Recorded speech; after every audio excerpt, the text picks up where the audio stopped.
ওটা আমাদের হলেরই ছাত্র ছিল, 17 সালে ভর্তি হয়েছে, মাঠে ফুটবল খেলছে, 5 জন মিলে ডুবাইতে নামছিল, তাদের মেয়ে বন্ধু আছে, আইসা বলে কয়টা ডুব দিতে পারস। অনেক সময় মেয়ে মানুষ পুরুষ সাথে থাকলে তার ভিতরে অন্যরকম উৎস কাজ করে, শরীরে শক্তি না থাকলেও সেইটা কাজ করবেই। তো পানিতে নামছে 5 জন, লাইমা যখন ডুবাইতেছে একসময় একজন নাই, তা দোতলা থেকে এক ভাই কেটেছে, তোমাদের আর একটা ভাই কই, তো তাকে তারা খানিকক্ষণ খুঁজছে, যখন তাদের মনে ভয় ঢুকছে তারা তাড়াতাড়ি উপরে উঠে গেছে।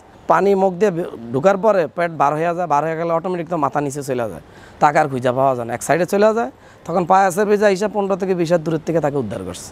ওই এয়ারপরের দিকে আমরা একটু অ্যাক্টিভেট হয়েছি, অ্যাক্টিভেট হওয়ার পর আমরা কাউকে নামটা দিচ্ছি না। কিছুদিন আগে আমাদের পলাশ ভাই মারা গেল আমাদের 18-19 স্টেশনের। ওইখান থেকে ওনার বন্ধুর সাথে উনি এ পাশটাতে আসার পরে ওইখান থেকে আবার এই ঘাটে আসবে এমন একটা উদ্দেশ্যে ওইখান থেকে রওনা দেয়। তো ওনার হয়তো ওই সময় ওনার শারীরিকগত যদি কোনো প্রবলেম থেকে থাকে, আমি হয়তো জানি না তার বিষয়টা কী ছিল। একসাথে যখন হয়ে যায় তখন একটা অ্যাক্সিডেন্টের ওই পার তার মাঝ বরাবর ওখানে উনি ডুবে যান আর কি। আমি এইখানে 4 বছর আছি, 4 বছরে একজন মানুষকে দেখছি। আর যারা আছে তারা এরকম বলে 4-5 জন বা এরকম মারা যেতে পারে যারা সাঁতার জানে না, আবার অনেকে সাঁতার যারা জানে তারাও মারা যায়।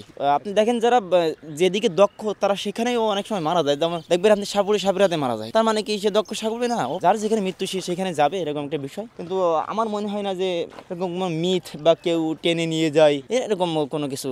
কচ্ছপ আমি কোনোদিন দেখি নাই, কিন্তু মাছ আছে, অনেক বড় বড় মাছ আছে। না মাছে আবার কি সমস্যা, সাপ থাকতে পারে, এত বড় জলাশয় সাপ থাকতেই পারে, বিভিন্ন ধরনের প্রাণী থাকবেই। কিছু অনাকাঙ্ক্ষিত ঘটনার কারণে এগুলো অনেকে অনেক মিথ হিসেবে প্রচার করে, কিন্তু আমি মনে করি এগুলো আসলে ওইভাবে কিছুই না। অনেক সময় দেখা গেল যে মানুষের বিভিন্ন শরীরের অঙ্গ প্রত্যঙ্গ যে ফেইলুয়ার বা কোনো ধরনের এরকম ড্যামেজ থাকে, তখন যদি সে এখানে দীর্ঘ সময় সাঁতার কাটে তখন তার কষ্টটা অতিমাত্রায় বেশি হয়ে যায়, তখন সে বিভিন্ন ধরনের সমস্যায় পড়ে। আমি প্রায় 40 বছর ধরে ঢাকা ভার্সিটিতে পুকুর সম্বন্ধে যেটা আমরা জানি, আজ পর্যন্ত বহুত লোক নিচ্ছে, কারো কোনো গায়ে কোনো স্পট পাওয়া যায়নি, ফ্রেশ ছিল। বাচ্চারা যেটা শুনছি এটাতে একটা খারাপ জিনিস আছে, সেটা চুল আছে, চুল আর কি পায়ে পায়ে টান দেয়, টান দিয়ে নিয়ে যায়। একটা বিকার চেহারার একটা মহিলা, এই মহিলার চুল। পুরান ঢাকার কিছু 2টা ছেলে নামছিল এখানে, নামার পরে একটা ছেলেকে নিয়ে গেছে, আর একটা ছেলে কোনোভাবে সে পাইছে উঠছে, উঠার পরে সে বিকার চেহারার মহিলাটা সে পাও দিয়ে পেঁচে টান দেয়। লাশগুলো পাওয়া যায় কখনো গাড়ে পাওয়া গেছে, কখনো মাঝখানে পাওয়া গেছে, তবে লাশগুলোর গায়ে কোনো চিহ্ন ছিল না, কিছুই দাগ ছিল না। আমাদের সামনেই ঘটনা ঘটছে, ওখান দিয়ে টান দিয়ে নিয়ে যায়, নিয়ে যাওয়ার পরে কিছুক্ষণ পরে ডুবুরি আসার পরে উঠে নিয়ে আসে। না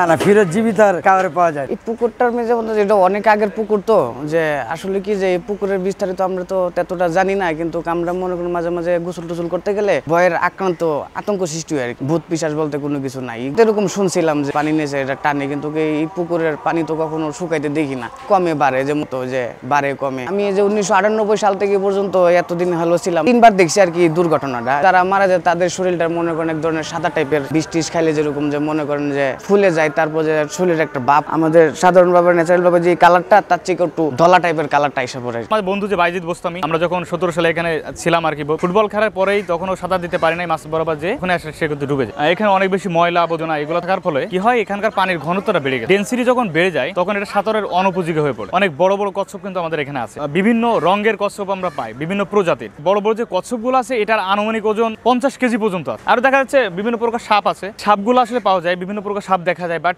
সাপগুলো বিষ ধর না। তো দেখা যাচ্ছে এখানে অনেক বড় বড় মাছ আছে, 15 কেজি, 20 কেজি, 25 কেজি ওজনের কাতল মাছও পাওয়া যায়।